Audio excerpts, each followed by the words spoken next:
The year was 2247 and humanity had finally made it to the stars.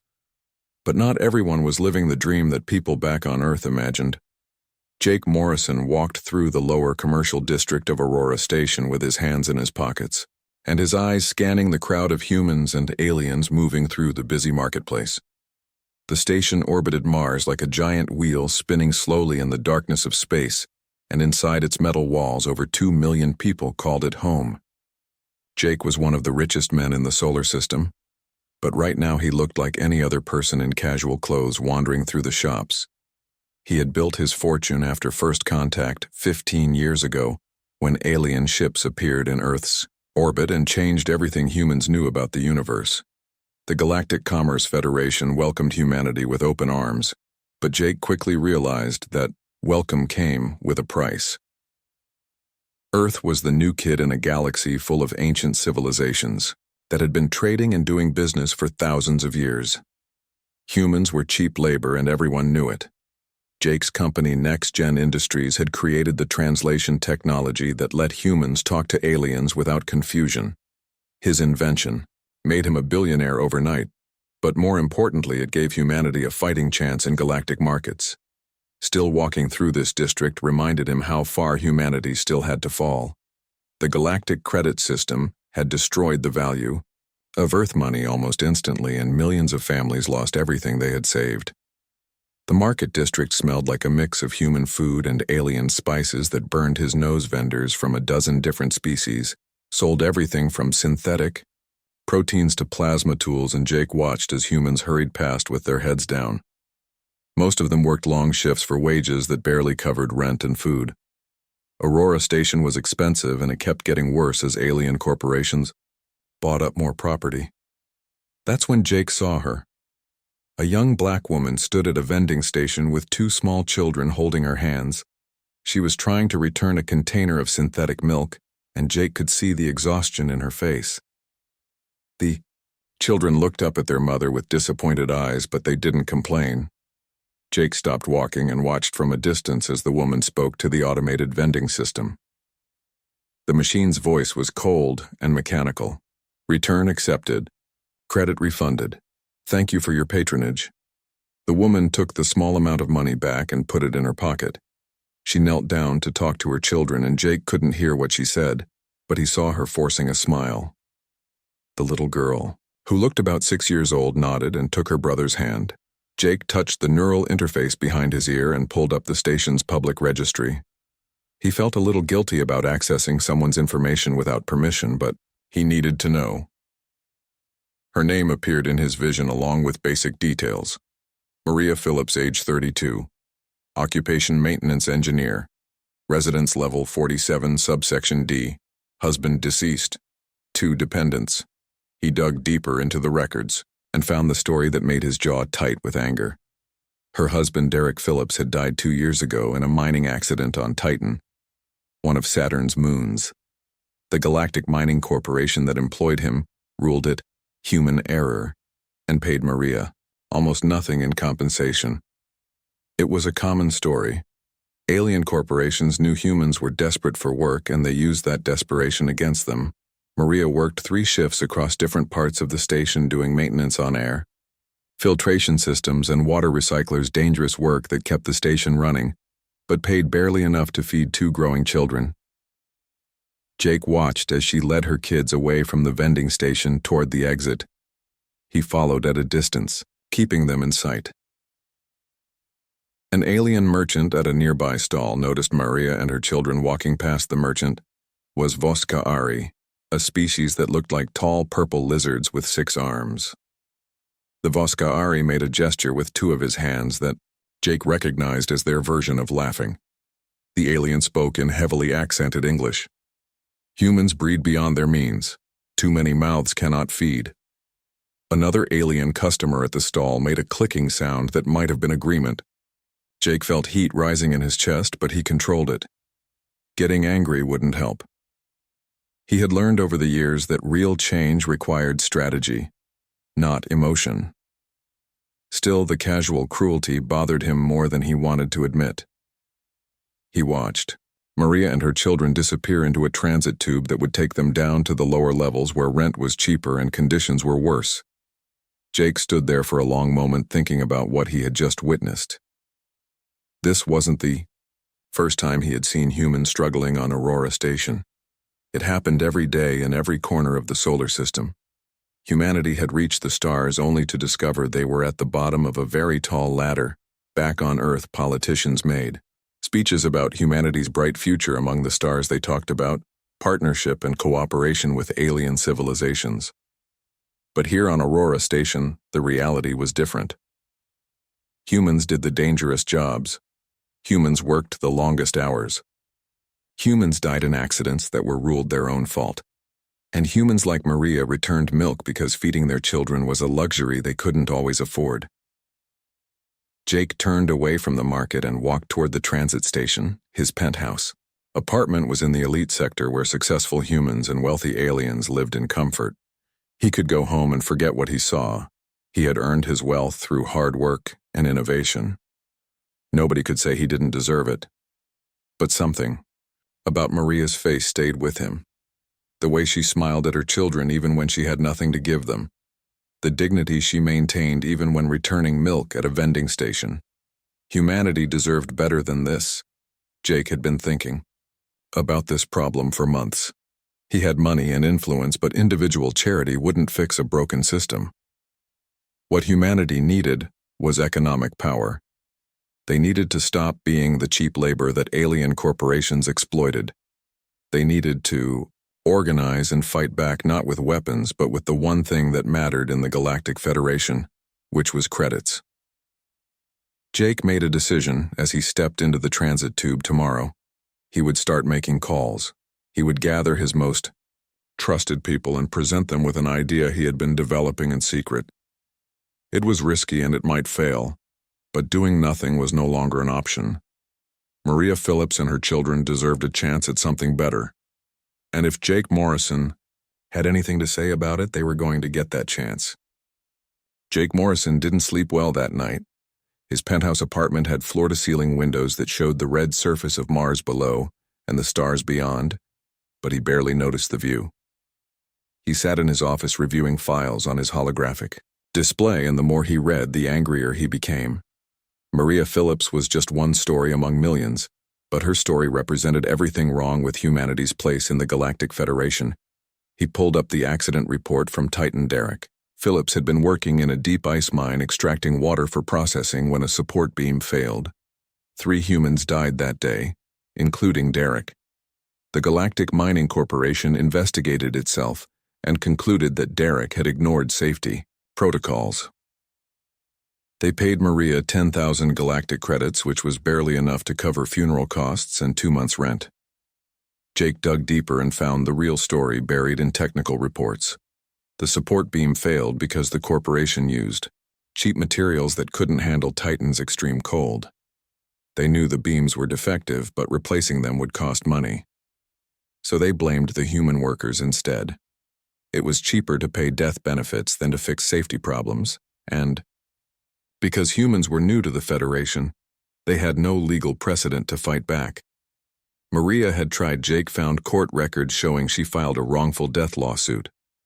But the corporation's lawyers tied the case up in Federation bureaucracy. For 18 months until Maria ran out of money to pay her own legal fees, she dropped the case and went back to work. She had 2 children to feed and bills to pay. Justice was a luxury she couldn't afford. He looked at her work record next. Maria had graduated from a technical school in Detroit before the Galactic Federation made contact. She was smart and skilled, but her credentials meant nothing to alien employers. They saw her as just another human worker, disposable and easily replaced. She worked maintenance on Aurora Station's life support systems. If she made a mistake, thousands of people could die, but she was paid less than a Voskari janitor who cleaned floors. Jake checked the cost of living on Aurora Station. Rent for a 2-room apartment in subsection D cost Maria 40% of her monthly income. Food cost another 30%. That left her with almost nothing for clothing, medical care, or education for her children. Kyle was 8 years old, and Ashley was 6. They attended the station's public school, which was overcrowded and underfunded. Most teachers were overworked humans who couldn't find better jobs. The synthetic milk that Maria returned cost 12 galactic credits for a liter. That same milk cost 3 credits in the alien sectors where quality was controlled and prices were regulated, but the lower levels where humans lived had no price controls. Vendors charged whatever they wanted because humans had no choice. But to pay, it was economic exploitation in its purest form. Jake stood up and walked to the windows. Mars hung below like a red jewel in the darkness. Humanity had dreamed of reaching this planet for centuries. They built stations and colonies, and carved out a life in the hostile environment of space. But what was the point if humans couldn't even afford to feed their children? The dream of the stars had become a nightmare of poverty and exploitation. He thought about the Voskari merchant, who laughed at Maria. That casual cruelty bothered Jake more than he wanted to admit. It wasn't just one alien being rude. It represented how the entire Galactic Federation viewed humanity. They were useful for cheap labor, but not worthy of respect. Ancient civilizations looked down on humans the same way colonial powers once looked down on indigenous people. History was repeating itself among the stars. Jake had been one of the lucky ones. His translation technology arrived at exactly the right moment when Earth needed it most. He became rich while millions of other humans struggled. He lived in luxury while Maria Phillips returned milk to feed her children water instead. The guilt had been building for years, but seeing her face yesterday finally pushed him to act. He opened a secure communication channel and sent messages to 3 people: Lisa Chen, his chief technology officer, who had been with him since the beginning; Ryan Cooper, who ran human resources and understood how corporations worked; and Nicole Torres, his legal counsel, who knew Federation law better than most alien lawyers. He asked them to meet him tomorrow morning. The message was brief. We need to talk about humanity's future. Jake spent the rest of the night researching. He pulled up economic data from across the solar system. Humans made up about 15% of the Federation's workforce in the Sol system, but they controlled less than 3% of the wealth. Alien corporations dominated every major industry: shipping, mining, manufacturing, agriculture. Humans worked in all these fields, but aliens owned them. There were success stories. A few human corporations competed with alien businesses, but they were rare exceptions. Most humans who tried to start companies failed because they couldn't get loans or investment capital. Alien banks considered humans too risky. They had only been in space for 15 years. What did they know about running interstellar businesses? But Jake noticed something interesting in the data. Humans were more productive than most alien species. They worked longer hours. They solved problems faster. They adapted to new situations better. Humanity's evolutionary history on Earth had made them resilient and creative. They just needed opportunity and fair treatment. He found statistics showing human workers took fewer sick days than Cathari workers. Even though humans had less access to medical care, human engineers designed better systems than Renari engineers who had centuries more experience. Human managers ran more efficient operations than Tokash managers from a species that prided itself on organization. The problem wasn't human capability. The problem was systematic discrimination and economic exploitation. Alien corporations kept humans poor and desperate because poor, desperate workers accepted low wages and dangerous conditions. It was a cycle that fed itself, and the Galactic Federation allowed it because humans had no political or economic power to fight back. Jake sat down and started writing notes. His idea was simple in concept, but complex in execution. Humans needed to organize.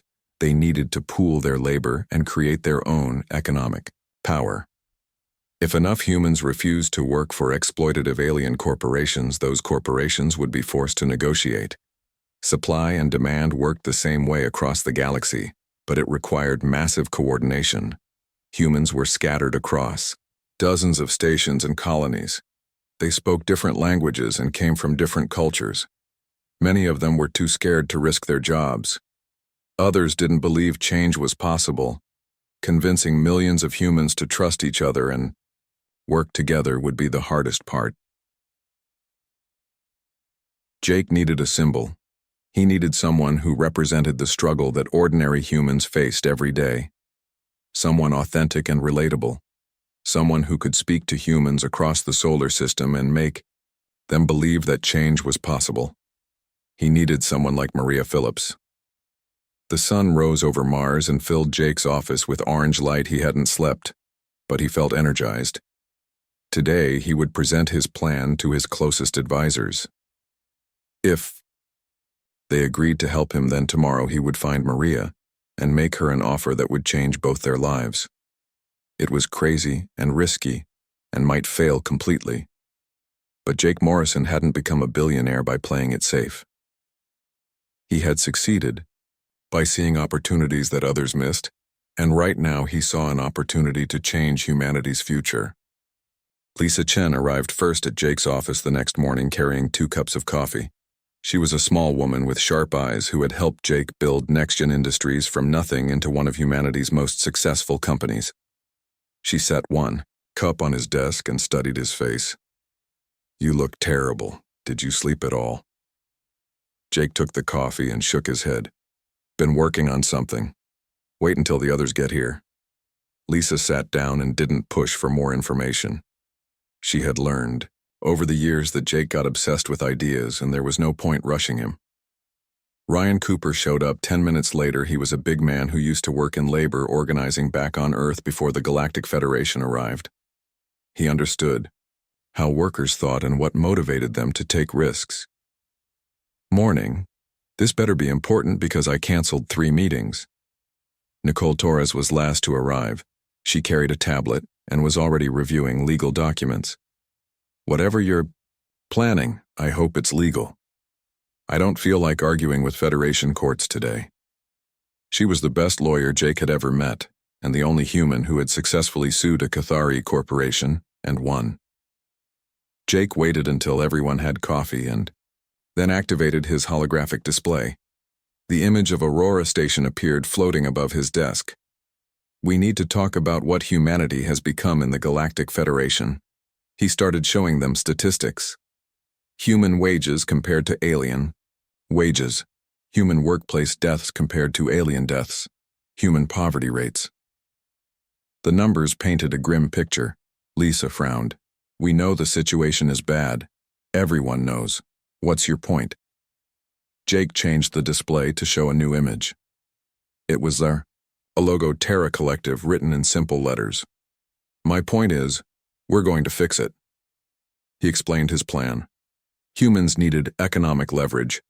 They needed to stop being dependent on alien corporations for jobs. What if there was a human-run company that offered fair wages and safe working conditions? What if that company could convince millions of human workers to quit their exploitative jobs and join something better? What if they could create a massive unified workforce that alien corporations couldn't ignore? Rian leaned forward. "You're talking about organized labor on a scale that's never been tried. Even back on Earth, the biggest unions never covered more than a few million workers. You want to organize humans across the entire solar system?" Jake nodded. "Not just organize. I want to create a new economic model. Terra Collective would be part corporation, part cooperative. Workers would get fair wages, but also profit sharing. They would have a voice in decisions.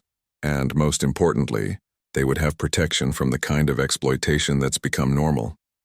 Nicole was already shaking her head. The legal challenges would be enormous. Alien corporations would fight this with everything they have. They'd tie us up in Federation courts for years. Jake smiled. "That's why I hired you. I've been studying Federation commerce law for months. Everything I'm proposing is legal. Aliens have been using these same laws to exploit humans. We're just going to use them to fight back." Lisa asked the practical question, "How much would this cost organizing millions of workers, setting up a competing corporation?" "You'd need billions of galactic credits, maybe tens of billions." Jake pulled up another display showing his personal finances. "I'm prepared to invest everything. My entire fortune, every credit I have. If this fails, I'll be broke, but at least I'll have tried." The number on the screen made everyone silent. Jake Morrison was worth approximately 47 billion galactic credits, and he was willing to risk it all. Ryan stood up and walked to the windows. Let's say we do this. Let's say we somehow convince millions of humans to trust us. What industries do we target first? We can't compete in everything. Jake changed the display again. I've identified 3 critical sectors where humans already dominate the workforce but don't control ownership: food production, advanced manufacturing, and data processing. If we control those 3 sectors, we control things. The Federation can't function without. He explained further. Humans ran most of the agricultural stations that fed the solar system. They worked in factories building everything from plasma conduits to starship components. They processed enormous amounts of data for alien corporations who didn't want to invest in their own computer systems. If humans in these sectors walked off their jobs, the economic impact would be devastating. Lisa was starting to see the vision. We'd be creating leverage, forcing the Federation to negotiate with us as equals instead of treating us as cheap labor. Jake pointed at her. Exactly. We don't want charity. We want respect. And the only language the Federation understands is economic power. Nicole pulled up legal codes on her tablet. I'll need to review this carefully, but you might be right. There's precedent for worker collectives in Federation law. The Tokash used something similar about 600 years ago. If we structure it correctly, we could avoid most legal challenges. Ryan sat back down. Here's the real problem: trust. You're asking millions of humans to quit their jobs and join an unproven company. They have families to feed, rent to pay.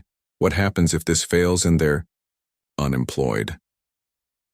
Most humans are living paycheck to paycheck. They can't afford to take risks. Jake had thought about this.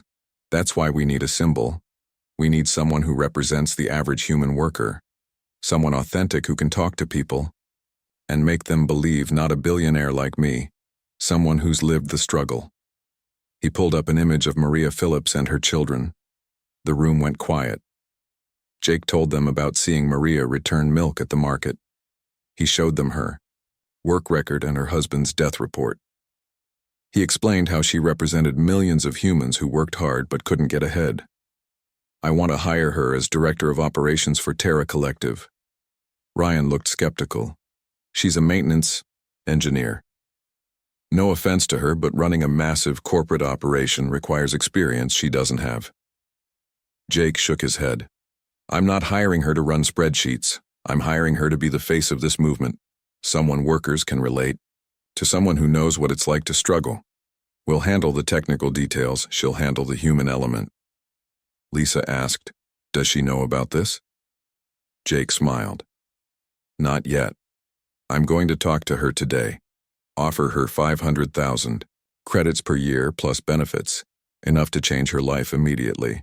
But the real job is convincing other humans to join us. Nicole made notes on her tablet. If she agrees, we'll need to protect her. Alien corporations won't like this. They might try to discredit her or worse. Jake nodded. We'll provide security, legal protection, whatever she needs. Same goes for any worker who joins us. Terra Collective takes care of its people. They spent the next 3 hours working through details. Lisa would handle technology infrastructure. Ryan would develop recruitment strategies. Nicole would prepare legal defenses. Jake would provide funding and overall direction. It was ambitious and crazy, and might fail completely. But everyone in the room understood they had to try. As the meeting ended, Ryan asked one more question. What happens if this works? Let's say we pull it off and humanity gains real economic power in the Federation. Jake looked out at Mars. Then we change the rules. We prove that humans aren't just cheap labor. We show the galaxy that Earth's newest species deserves respect. And maybe we create a model that helps other exploited species too. Lisa stood up. When do we start? Jake checked the time. Today, I'm going to find Maria Phillips and make her an offer. You 3 start preparing everything else. We launch Terra Collective in 6 weeks. That's how long we have to change humanity's future. After everyone left, Jake sat alone in his office. He knew the risks. Alien corporations controlled trillions of credits in wealth. They had political influence across the Federation. They wouldn't surrender their cheap human labor without a fight. But Jake also knew something they didn't. Humanity had survived ice ages and world wars. They had clawed their way from caves to stars. Underestimating humans was a mistake aliens were about to learn the hard way. Maria Phillips wiped sweat from her forehead and checked the pressure gauge on the water recycling system. She was 3 hours into her morning shift and already exhausted. The station's maintenance tunnels were hot and cramped. Her back ached from crawling through narrow spaces, and her hands were covered in cuts from sharp metal edges. But the system was running again, and that meant thousands of people would have clean water. She climbed out of the access tunnel and grabbed her tools. 2 more systems needed inspection before her shift ended. Then she had 4 hours off before starting her second shift in the agricultural sector. Kyle and Ashley would be getting out of school soon. Her neighbor, Mrs. Rodriguez, watched them in the afternoons, but Maria always felt guilty about it. The old woman had her own problems and didn't need 2 extra children to feed. Maria's neural interface chimed with a message. Probably her supervisor with another emergency repair. The life support systems on Aurora Station were old and breaking down constantly. She checked the message and frowned. It wasn't her supervisor. It was a meeting request from someone named Jake Morrison. The name seemed familiar, but she couldn't place. She almost deleted the message. Strangers didn't usually contact maintenance workers. It was probably spam or a mistake. But something made her open it. Mrs. Phillips, I saw you in the Market District yesterday. I'd like to speak with you about a job opportunity. It's important. Please meet me at Cafe Luna in Sector 7 at 1400 hours, Jake Morrison. Maria checked the time. That was in 30 minutes. She didn't know any Jake Morrison, and she definitely didn't trust random job offers. But Cafe Luna was a real place, and Sector 7 was only 2 levels up. She had 30 minutes before her next repair. What was the harm in listening? She cleaned up as best she could in a maintenance bathroom and took the transit tube up to Sector 7. Cafe Luna was a small place that served real coffee, not the synthetic stuff most humans drank. Maria had never been inside because she couldn't afford their prices. She stood outside for a moment, feeling out of place in her stained work clothes. A man stood up from a table near the window. He was maybe 40 years old, wearing expensive but casual clothes. He waved at her, and Maria realized this was Jake Morrison. She walked over slowly. You asked to meet me. Jake smiled. Thank you for coming. Please sit. Can I get you anything? Coffee, food? Maria shook her head. I have 20 minutes. What's this about? She wasn't going to waste time on pleasantries. Rich people didn't usually talk to maintenance workers unless they wanted something. Jake sat down and his expression became serious. I'm going to be direct. Yesterday I saw you returning milk because you couldn't afford it. I saw your children's faces, and I saw how that Voskari merchant laughed at you. It made me angry. Maria felt her face get hot. You followed me. Jake held up his hands. I know how that sounds, but hear me out. I looked up your public records. I know about your husband. I know you work 3 shifts. I know you're barely surviving. And I know you're not alone. Millions of humans are in the same situation. That's what I want to talk about. Maria started to stand up. I don't need charity. I take care of my kids just fine. Jake spoke quickly. It's not charity. It's a job offer. I want to hire you as director of operations for a new company called Terra Collective. Maria sat back down. I'm a maintenance engineer. I fix water recyclers and air filters. I don't know anything about running a company. Jake leaned forward. You know what it's like to work hard and get paid almost nothing. You know what it's like to watch your children go without. You know what it feels like when aliens treat you like you're worthless. That's the experience I need. He started explaining his plan. A human economic alliance. Fair wages. Profit sharing. Safety protections. Organizing millions of workers across the solar system. Maria listened, but it sounded impossible. Alien corporations would crush you. They have trillions of credits, political connections. You're one human with an idea. Jake smiled. I'm one human with 47 billion credits and a plan. More importantly, I have something they don't. I understand that humanity's strength isn't money or technology, it's people. Workers like you who keep this station running. If enough humans walk away from exploitation, the whole system falls apart. Maria wanted to believe him, but life had taught her not to trust easy promises. Why me? There are millions of human workers. What makes me special? Jake's expression softened. Because you represent them.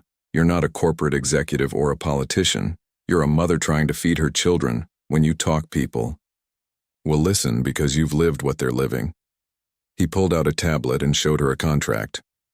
I'm offering you 500,000 galactic credits per year, full medical coverage for you and your children, housing in Sector 3, education benefits and profit sharing in Terra Collective. Maria stared at the numbers. 500,000 credits was more than she made in 3 years. Her hands shook as she held the tablet. This is real. Jake nodded. Completely real. I'll transfer 50,000 credits to your account right now as a signing bonus. No strings attached. If you decide this isn't for you after talking with me, you can keep the money. Maria's mind raced. 50,000 credits would pay off her debts, fix the broken heating unit in her apartment, buy new clothes for Kyle and Ashley. They could eat real food instead of synthetic proteins. But nothing came free. What do you really want from me? Jake met her eyes. I want you to help me. Organize human workers across the solar system. Travel to other stations and colonies, tell your story. Convince people that they deserve better. Be the face of a movement that gives humanity economic power in the Federation. He paused. I won't lie to you. It'll be hard. Dangerous, maybe. Alien corporations won't like what we're doing. But if it works, we change everything. Maria thought about Derek and how he died because a corporation valued profits over safety. She thought about returning milk while her children watched. She thought about the Voskari merchant laughing. She thought about spending the rest of her life in maintenance tunnels, barely surviving. I need to think about it. Jake nodded. Of course, but I need an answer. Soon we're launching in 6 weeks. He entered something on his own tablet. Check your account. Maria pulled up her banking information on her neural interface and almost gasped. 50,000 galactic credits had just appeared. Her account balance showed more money than she had ever seen. Tears filled her eyes before she could stop them. Jake stood up. That's yours no matter what you decide. Feed your children, pay your bills, take a day off. Think about my offer. But Maria, think about this too. How many other human mothers are returning milk right now? How many kids are going hungry while alien executives get rich off human labor? You have a chance to change that. Maria wiped her eyes. Why do you care? You're rich. This doesn't affect you. Jake looked out the window at Mars. My grandmother used to tell me that wealth means nothing if you don't use it to help others. I got lucky. My translation technology arrived at the right time. But luck isn't a system. Humans deserve dignity and fair treatment, not luck. He turned back to her. I'll be honest. I need you more than you need me. I can fund this. I can handle the legal and technical details. But I can't be the face of it. I'm a billionaire. Workers won't trust me. They'll trust you, someone who's lived in their shoes. Maria stood up. I'll give you an answer tomorrow. Jake smiled. That's all I ask. My contact information is on the tablet. Call me anytime. He paused. One more thing. You should take the rest of the day off. Spend time with your kids. They deserve to see their mother smile. Maria left Cafe Luna and walked through Sector 7 in a daze. 50,000 credits. A job offer that sounded too good to be true. A chance to fight back against the system that killed her husband and kept her poor. It was insane. It would probably fail. Alien corporations had all the power. But what if it didn't fail? What if Jake Morrison was right? What if humans could organize and demand respect? Maria thought about Kyle and Ashley growing up in a universe where humans were equals, not servants, where they could afford food and education, where they wouldn't have to struggle like their mother. She checked the time. Her next shift started in 10 minutes, but Jake said she should take the day off. Maria made a decision. For the first time in 2 years, she called her supervisor and told him she was taking personal time. Then she went to her children's school and signed them out early. Kyle and Ashley looked confused but excited. Maria took them to a restaurant that served real food. Not synthetic proteins, but actual vegetables and meat grown in the agricultural sectors. They ate until they were full. This meal cost 200 credits and Maria didn't care. Then she took them to the observation deck where they could see Mars through the huge windows. "Mom, why aren't you at work?" Kyle asked. Maria put her arms around both children. "Because sometimes you need to stop working and remember what you're working for." She looked at their faces and made her decision. Tomorrow she would call Jake Morrison. Tomorrow she would become director of operations for Terra Collective. Tomorrow she would start fighting for humanity's future. Maria stood in front of 300 human workers in a converted warehouse on Aurora Station and felt her stomach twist with nervousness. 6 weeks ago, she was returning milk because she couldn't afford to feed her children. Now she was supposed to convince these people to risk everything they had. Behind her on a large screen, the Terra Collective logo glowed softly. Jake Morrison sat in the back of the room watching. He had told her this was her show. She was the one workers would trust. Maria took a deep breath and started talking. "My name is Maria Phillips. 6 weeks ago, I was working 3 shifts trying to survive. My husband Derek died on Titan because a corporation valued profit over safety. I have 2 kids who sometimes went to bed hungry. I know what you're all going through because I've lived it." The workers leaned forward. They recognized her story because it was their story too. Maria continued. "Yesterday, a Voskari merchant laughed at me because I had to return milk. He said humans breed beyond their means, like we're animals, like we don't deserve to feed our families. That's how the Galactic Federation sees us, as cheap labor, disposable, worthless." She saw heads nodding, anger in people's eyes. Maria felt her own anger rising. "But we're not worthless. We keep this station running. We grow the food. We build the ships. We process the data. Without human workers, the Federation's economy collapses. So why are we paid the least? Why do we die the most? Why can't we afford basic necessities while alien executives live in luxury?" A woman in the front row spoke up. "Because they have the power and we don't."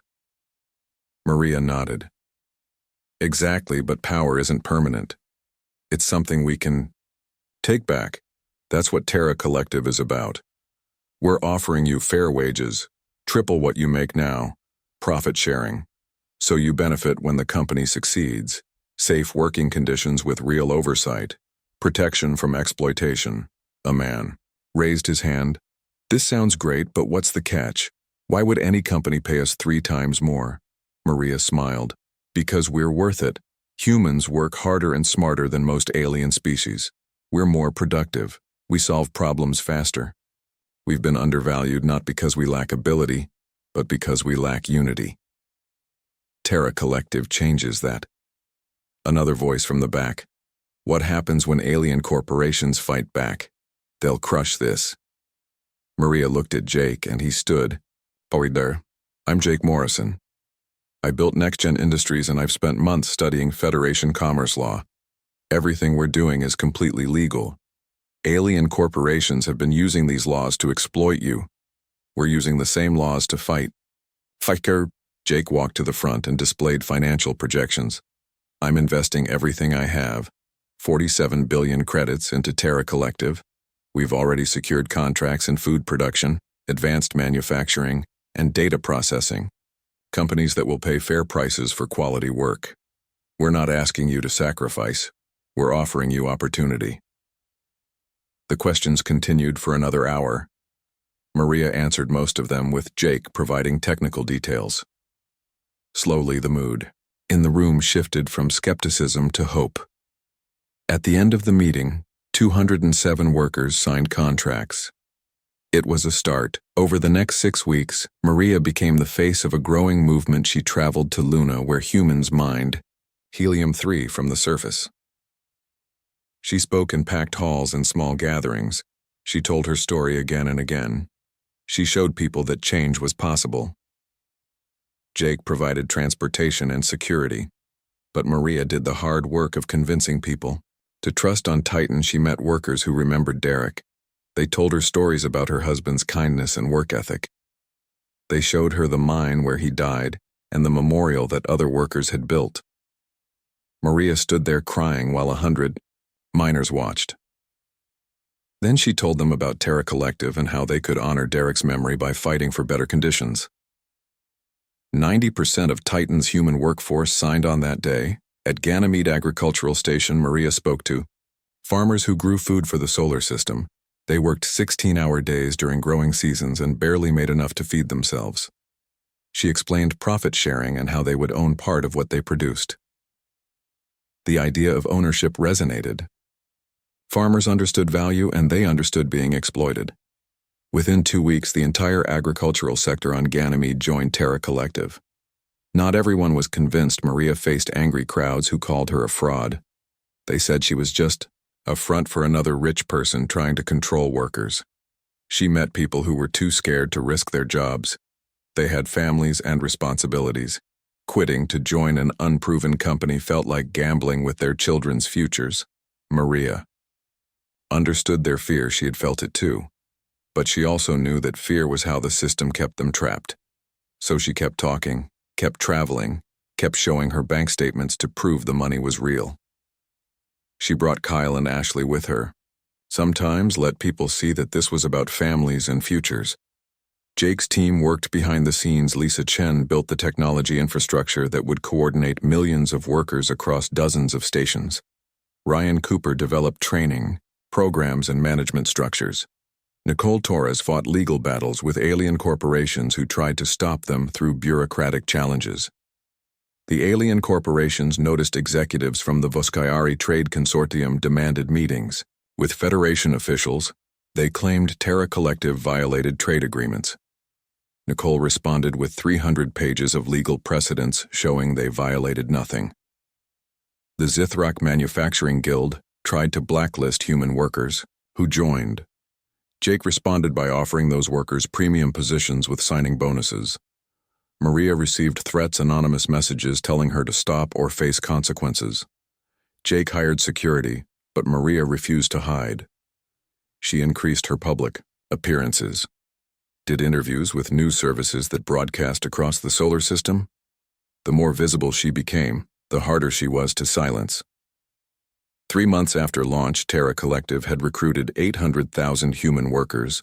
They controlled 40% of food production in the Sol system, 30% of advanced manufacturing, and 25% of data processing. Alien corporations started feeling the impact. Production slowed. Costs increased, profit margins shrank. The Galactic Federation Council called an emergency session. Humanity was invited to send representatives, not as observers but as participants in a formal inquiry. Maria stood in Jake's office reading the official summons. They're going to try to shut us down. Jake leaned back in his chair. Probably, but they're also legitimizing us by calling an official inquiry. They're admitting we matter. 6 months ago, humans were invisible. Now we're important enough to threaten. He smiled. That's progress. Maria looked at the summons again. The inquiry would be held at Station Nexus Prime, the capital of the Galactic Federation. It was a massive structure that housed the high commercial court and representatives from hundreds of your species. Humans had been to Nexus Prime before, but always as petitioners seeking favors. This time they would stand as equals. Nicole entered the office carrying legal briefs. I've been reviewing the charges. They're accusing us of economic disruption, and colonial uprising. Both are serious, but neither has legal merit. The real fight will be political, not legal. They want to make an example of us. Ryan joined them. Our workers are nervous. They've invested everything in this. If the Federation rules against us, a lot of people lose everything. Maria felt the weight of that responsibility. 800,000 workers trusted her. Their families depended on Terra Collective succeeding. Jake stood up. Then we don't lose. We go to Nexus Prime and we show them that humanity deserves respect. Maria, you'll be our primary representative. Maria's eyes widened. Me? I'm not a lawyer or a diplomat. Jake smiled. Exactly. You're a worker, a mother, someone who represents ordinary humans. Let Nicole handle the legal arguments. You handle the moral ones. Make them see us as people, not statistics. He put a hand on her shoulder. You've convinced 800,000 humans to trust you. Now convince the galaxy. Maria looked at the faces around her. Jake, who had risked his fortune. Lisa, who worked 20-hour days building systems.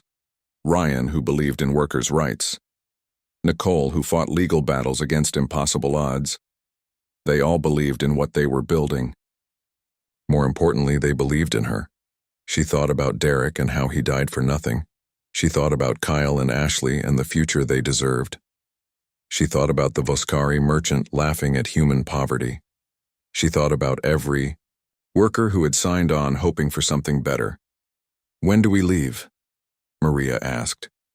Jake checked his schedule. 3 days. We'll take a fast transport to Nexus Prime. Once we're there, Nicole will present our legal defense. You'll speak to the court about why this matters, and we'll show the Galactic Federation that humans are done accepting scraps. Maria nodded. 3 days to prepare. 3 days before standing in front of the most powerful beings in the galaxy. 3 days before fighting. For humanity's future, she should have been terrified. Instead, she felt calm. She had already lived through the worst, losing Derek, struggling to feed her children, returning milk while aliens laughed. Whatever happened at Nexus Prime couldn't be worse than that. I'll be ready, Maria said, and she meant it. Station Nexus Prime was unlike anything Maria had ever seen. The transport ship approached slowly, giving her time to take in the massive structure. It was 10 times larger than Aurora Station, with sections built by dozens of different species. Over thousands of years, ships from across the galaxy docked at hundreds of ports. The station glowed with lights from 1,000 different technologies.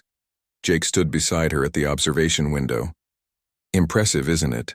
This is the center of galactic civilization. Every important decision affecting trillions of beings gets made here. Maria felt small and out of place. She was a maintenance engineer from Detroit. What was she doing at the capital of the Galactic Federation? Their ship docked at a human berth. Security was tight. Guards from multiple species scanned them and their equipment. Maria noticed how the alien guards looked at them with mixture of curiosity and contempt. Humans were still the newest species, still considered primitive by ancient civilizations. Nicole led them through checkpoints while Jake handled diplomatic protocols. They were assigned quarters in the human embassy section. It was nice but modest compared to accommodations for older species. Ryan immediately set up communication equipment so they could stay in touch with Terra Collective operations across the Sol system. Lisa began analyzing the station's systems, looking for any advantage. Maria spent the evening preparing her speech. Jake had told her to speak from the heart, but she still wanted to organize her thoughts. She wrote notes about Derek, about her children, about the workers who trusted them. Every word felt inadequate. How could she make ancient civilizations understand human struggle? The next morning they entered the high commercial court. The chamber was enormous, with seating for thousands of representatives. The walls were made of some crystalline material that shifted colors. At the front sat 7 judges from 7 different species. Maria recognized the Cathari judge. His species had dominated galactic commerce for 3,000 years. Ambassador Korthek stood at the prosecution table. He was Cathari, tall and elegant with skin that shimmered like oil on water. His species communicated partly through color changes, and Maria found it distracting. Beside him sat lawyers and representatives from dozens of alien corporations. Maria sat at the defense table with Jake, Nicole, and a small team of human lawyers. They looked tiny compared to the massive prosecution team. The judge called the court to order, and Maria felt her heart racing. This was really happening. Ambassador Korthek began his opening statement. His voice was smooth and confident. Honored judges, we are here because humanity has disrupted the economic stability of the Sol system.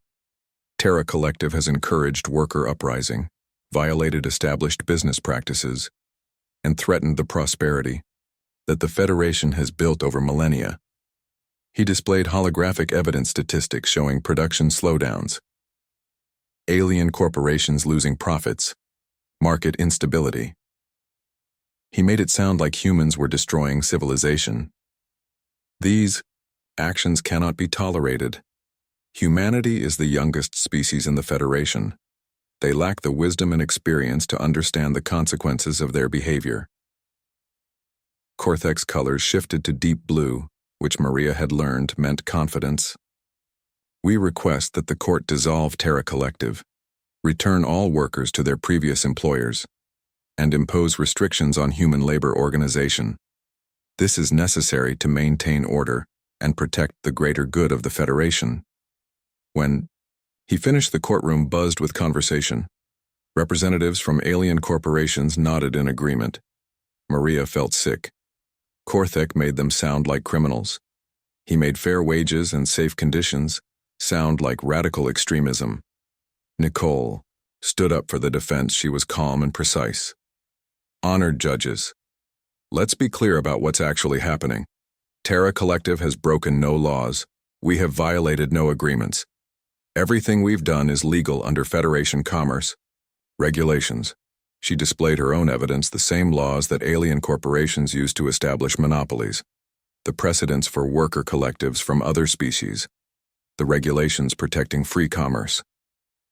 The prosecution wants you to believe that humanity is causing chaos. The truth is, we're simply competing and we're winning. Nicole walked to the center of the chamber. Alien corporations controlled human labor because humans were desperate and disorganized. Terra Collective. Change that. We offered workers fair treatment. They chose to join us. That's not disruption. That's free market economics. She paused and looked at the judges. The prosecution claims humanity lacks wisdom and experience, but we've only been in space for 15 years and we're already competing with civilizations thousands of years old. Maybe the problem isn't our lack of wisdom. Maybe it's their fear of competition. The courtroom erupted.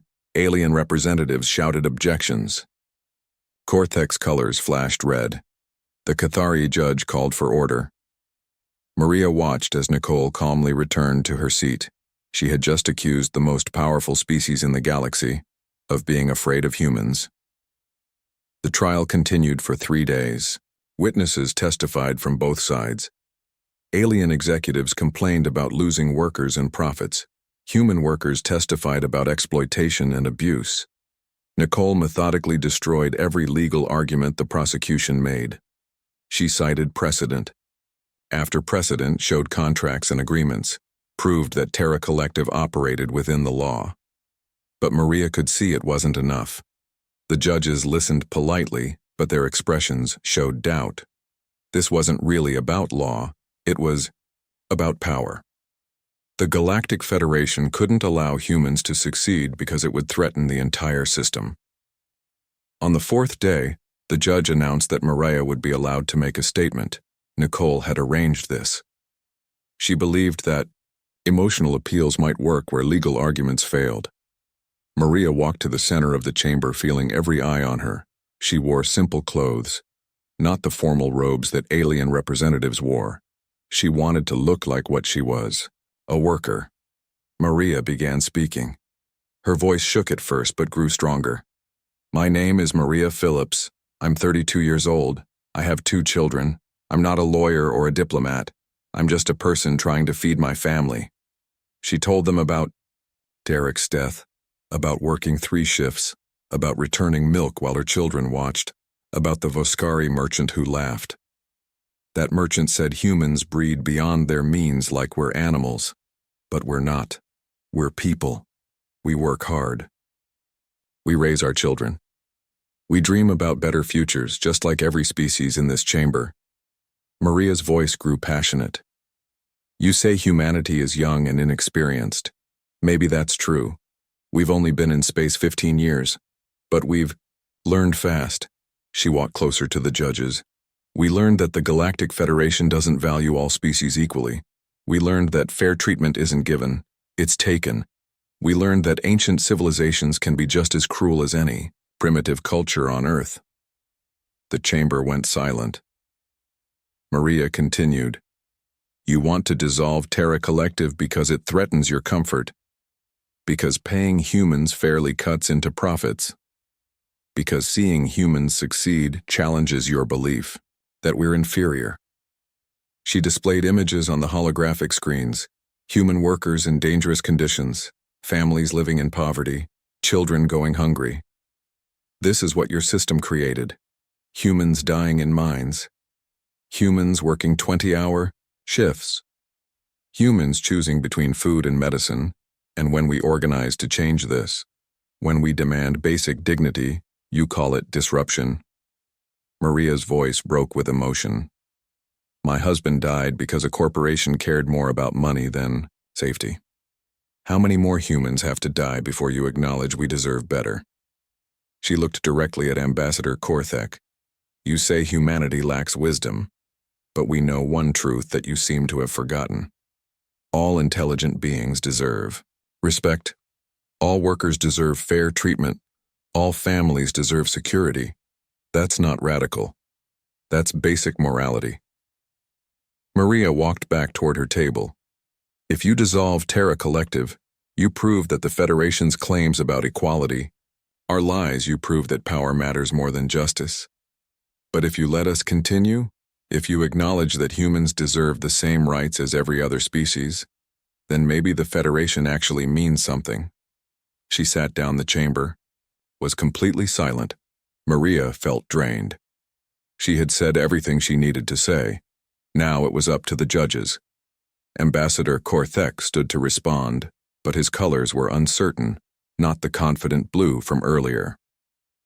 The honored representative makes emotional appeals, but this court must consider economic stability, the greater good of all Federation members. One of the judges, a Renari with multiple eyes, spoke up. Ambassador Korthek, you keep mentioning the greater good, but it seems the greater good has primarily benefited your species and your corporate allies. Perhaps it's time we considered a broader definition. The Cathari judge looked uncomfortable. We will deliberate and announce our verdict in 3 days. This court is adjourned. Maria walked out of the chamber, surrounded by Jake and the team. She felt numb. She had given everything, said everything. Now they could only wait. Kyle and Ashley were back on Aurora Station with Mrs. Rodriguez. Maria missed them. Desperately, she wanted to hold them and forget about trials and corporations and galactic politics. Jake put a hand on her shoulder. You were incredible. They had to listen. You made them see us as people. The 3 days of deliberation felt like 3 years. Maria spent most of her time in the human embassy quarters, watching news broadcasts from across the galaxy. The trial had become the biggest story in the Federation. Every species had opinions about what the court should decide. Jake brought her breakfast on the second morning. You need to eat and sleep. You look exhausted. Maria pushed food around her plate. How can I eat when 800,000 workers are depending on us? If we lose, they lose everything. Ryan entered, carrying his tablet. You should see this. Public opinion polls from human colonies across the Sol system. 93% support what we're doing. Even humans who didn't join Terra Collective want us to win. He showed her the numbers. Maria felt the weight of that support. They weren't just fighting for workers, they were fighting for humanity's future. Lisa had been monitoring communications from the High Commercial Court.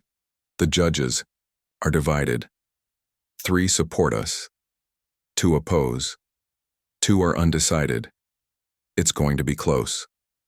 Nicole reviewed legal strategies, preparing for every possible outcome. If they lost, she had appeals ready. If they won, she had plans to expand. On the third day they returned to the High Commercial Court. The chamber was packed. Representatives from hundreds of species filled the seats. News services broadcast live across the galaxy. Maria saw alien faces she couldn't identify. Beings from civilizations, so old that humans seemed like infants. The 7 judges entered and the chamber fell silent. The Cathari judge who served as Chief Justice spoke first. This court has deliberated extensively on the matter of Terra Collective and humanity's economic organization. We have considered legal precedent, economic impact, and the broader implications for Federation society. Maria held her breath. The judge's colors shifted slowly. Impossible to read. The prosecution argues that humanity's actions threaten economic stability. They claim that dissolving Terra Collective is necessary for the greater good. The defense argues that all actions taken were legal and that humans deserve equal treatment. The judge paused. Both sides have valid points, however, this court must rule based on law, not convenience. Maria felt hope rising. The judge continued. We find that Terra Collective has violated no Federation commerce regulations. All contracts are legal. All business practices are all acceptable. Worker organization is protected under existing law. Ambassador Korthek's colors flashed angry red.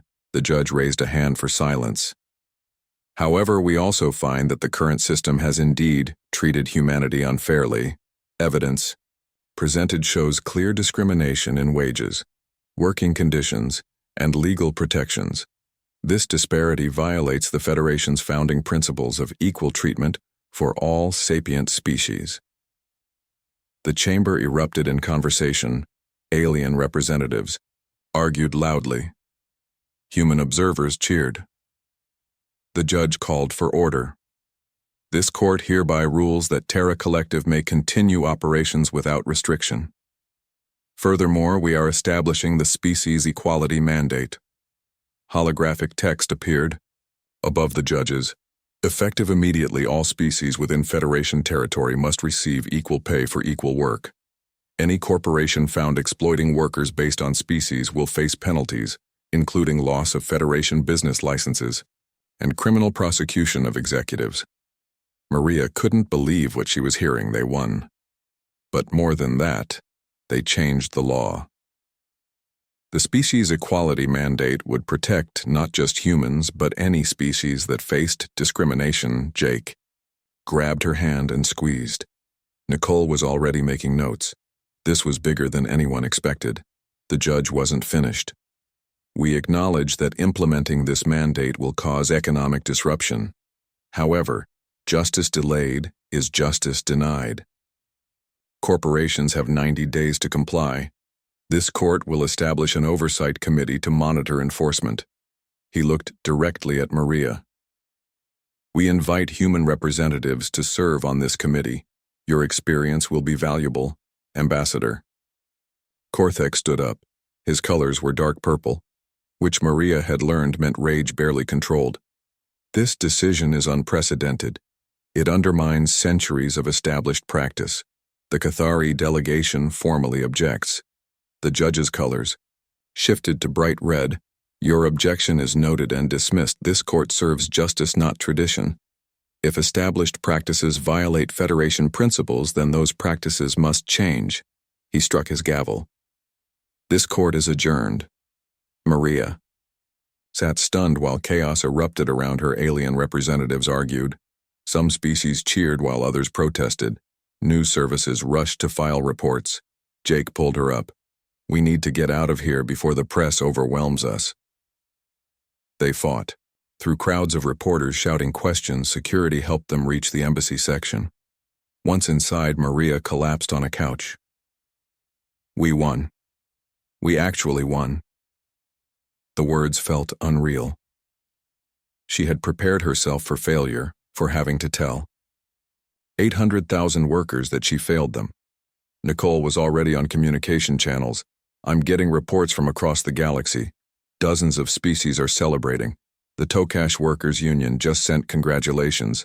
The Renari Collective wants to meet with us. Even some Cathari are expressing support. Ryan pulled up data on his tablet. Our recruitment numbers just exploded.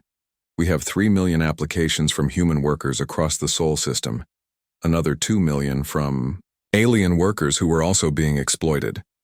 He looked up with wide eyes. Maria, we're going to need a bigger organization. Lisa was monitoring alien corporate responses.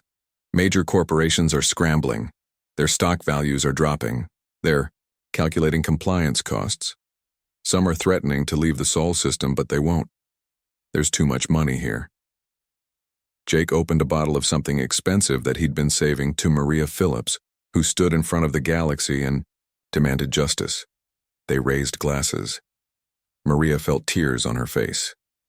She thought about Derek. He had died fighting this system. Now maybe his death meant something, but the celebration was short-lived. Nicole received an urgent message. We have a problem. Ambassador Korthek is holding a press conference. He's calling the verdict a travesty. He's encouraging corporations to resist implementation. They watched the broadcast. Korthek stood before hundreds of reporters. His colors were controlled now, calculated. The High Commercial Court has made a grave error. This decision will cause economic chaos. Corporations cannot absorb these costs overnight. Jobs will be lost. Productivity will fall. The Federation will suffer. He looked directly at the camera. I call on all responsible species to resist this mandate, to file appeals, to protect the economic system that has served us for millennia.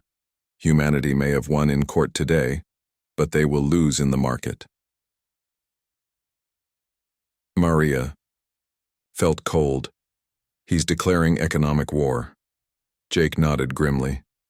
He's trying to turn other species against us, make us the enemy. Classic political manipulation. But something unexpected happened within hours of Korthek's speech. Responses started coming in from other species. The Renari Prime Minister issued a statement supporting the verdict. The Tokash government praised the species equality mandate. Even some Cathari officials publicly disagreed with Korthek. Maria watched as the political landscape shifted. It turned out they weren't alone. Workers across the galaxy had been waiting for someone to challenge the system. Humans just happened to be the ones who did it first. A message came through from Aurora Station. Mrs. Rodriguez had brought Kyle and Ashley to watch the verdict broadcast. Her neighbor sent a video. Maria's children jumping and cheering. They didn't fully understand what happened, but they knew their mother won something important. Maria felt her heartache. She missed them desperately. When can we go home? Jake checked schedules. Tomorrow. We'll take a fast transport back to Aurora. You've earned time with your family. That night, Maria stood on the observation deck looking at Earth. 3 months ago, she was returning milk because she couldn't afford it. Now she had helped change the Galactic Federation. It felt surreal, like she was watching someone else's life. Nicole joined her. You know this isn't over. Korthek won't give up. He'll fight implementation. He'll find loopholes. He'll try to undermine us at every opportunity. Maria nodded. I know. But we proved something today. We proved humans matter. We proved that fighting back is possible. Nicole smiled. You did more than that. You gave every exploited species in the galaxy hope. The messages are still pouring in. Workers from dozens of civilizations asking how they can organize like we did. Maria thought about that Terra Collective had started as a way to help human workers. But maybe it could be something bigger, a model for any species facing exploitation. Humans didn't just win equality for themselves. They created a path for others to follow. What happens next? Maria asked. Nicole laughed. Honestly, I'm not sure we're making history. There's no playbook for this. She put a hand on Maria's shoulder. But whatever happens, you change the galaxy. That maintenance engineer from Detroit who returned milk. She stood up to ancient civilizations and won. Maria wiped tears from her eyes. I had helped Jake's money, your legal skills, Ryan's organization, Lisa's technology. I just told our story. Nicole shook her head. You did more than tell a story. You made them see us as people. That's what changed everything. Back in their quarters, Jake was already planning next steps, expanding Terra Collective, implementing the species equality mandate. 6 months after the verdict, Maria stood in her office overlooking Mars and still couldn't believe this was her life. The office had floor-to-ceiling windows showing the red planet rotating slowly below. Her desk was made of some alien material that changed temperature based on comfort. Everything was designed for efficiency and luxury. She was the chief operations officer of Terra Collective, one of the most powerful corporations in the Federation. Her neural interface chimed with notifications, production reports from agricultural stations, contract negotiations with shipping companies, meeting requests from alien diplomats. Maria handled them efficiently. She had learned quickly how to run a massive organization. Jake and his team provided guidance, but Maria discovered she had natural talent for leadership. The door opened and Kyle ran in, followed by Ashley. They were supposed to be in school, but Maria never got angry when they visited. Mom, can we go to the observation deck? They're launching a new ship today. Maria checked her schedule. She had a meeting in an hour with Renari trade representatives, but spending time with her children was more important. They took the elevator to the public observation level. Dozens of humans and aliens watched as a massive cargo ship prepared for departure. The ship's hull bore the Terra Collective logo. It would carry food from human agricultural stations to colonies across the solar system. Maria felt pride watching how that ship represented everything they built. Kyle pointed at Earth visible in the distance. When can we visit Grandma? Maria's mother still lived in Detroit, working at the same factory she'd worked at for 30 years. Maria had offered to, bring her to Aurora Station, but her mother was stubborn. She said Detroit was her home. Maria sent money every month and her mother complained it was too much. Maybe next month we'll take a vacation, Maria said. Ashley tugged her sleeve. Can we bring Dad? Maria's heart ached. 6-year-old still didn't fully understand death. Dad is watching from heaven. He's proud of what we're doing. Ashley seemed satisfied with that answer. Maria's interface chimed again, urgent message from Jake. She sighed. You two stay here and watch the ships. Mom has to work. A security guard smiled and nodded. He would watch them. Maria took the elevator back to her office. Jake was waiting with Ryan and Nicole. We have a situation, Ambassador. Korthek is requesting a meeting. Maria raised her eyebrows. The Cathari diplomat had fought them every step of the way for 6 months. He filed appeals. He organized corporate resistance. He gave speeches denouncing humanity. Now he wanted to meet. What does he want? Maria asked. Nicole pulled up reports. His political position is weakening. The species equality mandate is working. Worker exploitation across the Federation has dropped 40%. Several species have formed their own collectives based on our model. Even some Cathari are supporting reform. Ryan added, he's losing allies. Major corporations are complying with the mandate because the penalties are too severe. Korthek bet that economic chaos would force the court to reverse its decision. Instead, the economy adapted. Turns out paying workers fairly doesn't destroy civilization. Jake smiled. He wants to negotiate, probably trying to save face while surrendering quietly. Maria thought about if she could refuse the meeting, make him suffer like he tried to make humanity suffer, but that wasn't productive. Set it up. Let's hear what he has to say. The meeting was scheduled for the next day in a neutral conference room. Korthek arrived with 3 advisors. His colors were muted, not the confident blue Maria remembered from the trial. He sat across from Maria, Jake, and Nicole. For a long moment, nobody spoke.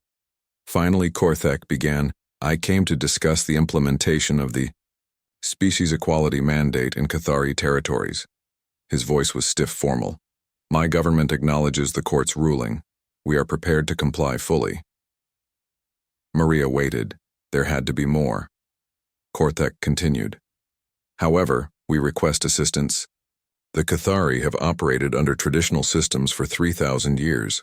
Changing overnight is difficult. We would like Terra Collective's guidance in restructuring our labor practices." Nicole spoke up. "You want us to help you comply with a law you fought against." Korthek's colors shifted slightly. Embarrassment, maybe. "Yes. It appears that humanity's model works more efficiently than our traditional approach. Worker productivity has increased in sectors that adopted your practices.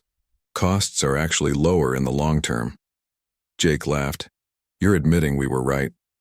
Korthek stiffened. "I'm admitting that circumstances have changed. The Cathari adapt, or we lose economic advantage. Simple pragmatism." Maria leaned forward.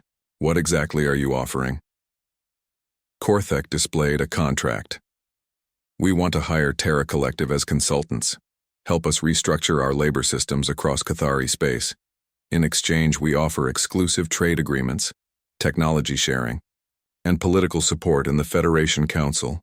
It was a massive offer. The Cathari controlled significant wealth and influence.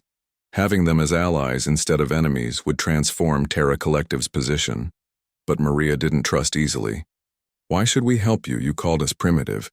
You laughed at human suffering. You tried to destroy what we built." Korthek's colors shifted to dark purple that rage barely controlled, but he kept his voice level. "Because the alternative is worse. Other species are organizing, forming collectives, demanding equality. If the Cathari resist, we lose relevance. Better to adapt and maintain influence." He looked at Maria directly. "I underestimated humanity. I believed ancient wisdom was superior to youthful energy. I was wrong. Humans proved that new ideas can challenge old systems, that innovation matters more than tradition." His colors shifted again, this time to a shade Maria didn't recognize. "What you said in court, about all intelligent beings deserving respect, I dismissed it as emotional rhetoric, but I've watched the Federation change over 6 months. Watched species that were exploited gain dignity. Watched workers become partners instead of tools. Watched productivity increase because people are treated fairly." He paused. "You were right. I was wrong. This is my apology." Maria sat back. An apology from a Cathari ambassador was unprecedented. They were proud species that didn't admit mistakes. Easily, Korthek was taking a huge political risk.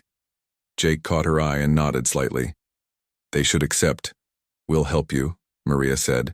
"But under conditions, full transparency. Our people monitor every change, and any Cathari worker who wants to join Terra Collective can do so without penalty." Korthek's colors showed relief. "Agreed. Thank you." After the meeting, Maria walked through the market district on Aurora Station, the same place where Jake first saw her returning milk. The district looked different now. Human-owned businesses thrived. Alien merchants treated human customers with respect. Children played without looking hungry. She passed the vending station where she returned milk 6 months ago. A young woman stood there buying milk for her child. She paid easily. No struggling to count credits. No choosing between food and rent. Maria felt tears forming. This was what they fought for. A Voskari merchant called out, "Maria Phillips, please come see my shop." Maria remembered the merchant who laughed at her. This was a different Voskari, but still. She walked over cautiously. The merchant bowed. "I wanted to thank you. My workers joined Terra Collective 3 months ago. Now they earn fair wages. My business is more profitable because workers are happy and productive. You changed my life." Maria smiled. "I didn't do it alone. Millions of workers made it happen." The merchant nodded. "Still, you led them. You gave hope. That matters." Maria returned to her apartment that evening. It was in Sector 3, the nice area where successful humans lived. 3 bedrooms, a real kitchen, windows with a view. Kyle and Ashley were doing homework at the table. Mrs. Rodriguez had moved to a better apartment nearby but still helped watch them sometimes. Maria made dinner real food, not synthetics. Chicken and vegetables grown on human farms. She sat with her children and listened to them talk about school. Normal conversation, normal life. She had fought so hard for this simplicity. After dinner, she tucked them into bed. Kyle asked, "Mom, are you famous now?" Maria laughed. "I guess so. Is that weird?" Ashley hugged her. "I'm proud of you." Those 4 words meant more than any award or recognition. Maria walked to the window and looked at Mars. Earth was somewhere beyond. Billions of humans who now had better opportunities because of what they built. And it wasn't just humans. The species equality mandate protected workers. Across the galaxy, exploitation still existed, but it was no longer the norm. Her interface chimed message from Jake. "Documentary crew wants to interview you about the movement. They're calling it Humanity's Awakening. Interested?" Maria thought. About it. She had given dozens of interviews already, told her story so many times. But maybe one more time would help. She replied, "Only if they include other workers. This wasn't about me, it was about all of us." Jake sent back, "That's why they want you. You never take credit. You always share it. That's what makes you a real leader." Maria smiled and set down her tablet. Tomorrow would bring new challenges. Corporations still tried to find loopholes. Some species resisted change. Cortex. Conversion wasn't universal among the Cathari, but progress was happening. Slowly, steadily, irreversibly.